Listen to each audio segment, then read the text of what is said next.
কেয়ারিংটা আমার আবার একটু বেশি ছিল, কারণ আমার গল্পগুলো শুনতাম তো খারাপ লাগতো। কেয়ারিং ছিল, এটা আমার এখনো আছে, তখনও ছিল, আগেও ছিল। আমি পার্সনটা খুব মানে যাদের সাথে আমি খুব মিশি, তাদের সাথে আমি খুব caring। হ্যাঁ, তো ওইটা আমার ছিল, এবং ওরও সিচুয়েশন কিংবা লাইফটা ওই সময় তো একটা একটা ভালনারেবল স্টেকে ছিল। সো কেয়ারিংটা আমার আবার একটু বেশি ছিল, কারণ আমার গল্পগুলো শুনতাম তো খারাপ লাগতো যে মানে তার আমার সাথে অনেক স্টোরি মিলে যেত।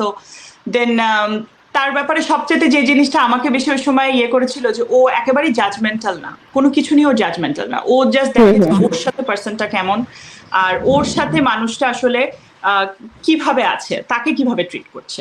তো এই জিনিসটা আমার খুব ভালো লাগতো, যে আমরা ডিফারেন্ট ডিফারেন্ট আমাদের লাইফের ডিফারেন্ট স্টোরিজ থাকতে পারে, কিন্তু তোমার সাথে আমি যেমন সেটা দিয়ে জাজ করা, এটা আমাকে খুব অ্যাট্রাক্ট করতো।